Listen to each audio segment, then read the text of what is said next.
ಸಪ್ಪಟ್ಟು ಸರಿ ರಾತ್ರಿಯಂತೆ ಕಲ್ಲು ನೀರು ಕರಗ ಬ್ಯಾಳ್ಳೆಯಂತೆ ಉತ್ನಳ್ಳಿ ಮಾರವನವರು ಮಳ್ಳೂರು ಗುಡ್ಡದ ಮ್ಯಾಲೆ ಮತ್ತೊಂದು ಗುಡ್ಡ ಕುಂತವರಂತೆ ಕುಂತು ತನ್ನ ಭಾವನಾದ ನಂಜುಂಡೇಶ್ವರರನ್ನ ಯಾವ ರೀತಿ ಅತಿ ಪ್ರೀತಿಯಿಂದ ಕರಿತಾಳವ್ವ ಅಂದ್ರೆ ಭಾವ ಭಾವೋಯ್ ಭಾವ ಮಾತನಾಡಯ್ಯ ಶಂಭೋ ಮಾತನಾಡಯ್ಯ ಶಿವನೇ ಮಾತಿಗೆ ಮರುಳಾದೆ ಪ್ರೀತಿಯುಳ್ಳರಸ ಮಾತನಾಡೋ ಎದ್ದು ಬೀದಿಗೆ ಬಾರೋ ಮುದ್ದು ಮುಖವ ತೋರೋ ಅಂದಕ್ಕೆ ಮಾತನಾಡೋ ಚಂದಕ್ಕೆ ಮಾತನಾಡೋ ಚಂದ್ರಶೇಖರ ನಂಜುಂಡೇಶ ಮನಸೇ ಇಲ್ವಯ್ಯೋ ನಿನ್ನ ಮಡದಿ ಮ್ಯಾಲೆ ತಂದನ್ನ ತಾನನ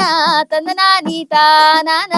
ತಂದನ್ನ ತಾನನ ತಂದನಾನಿ ತಾನನ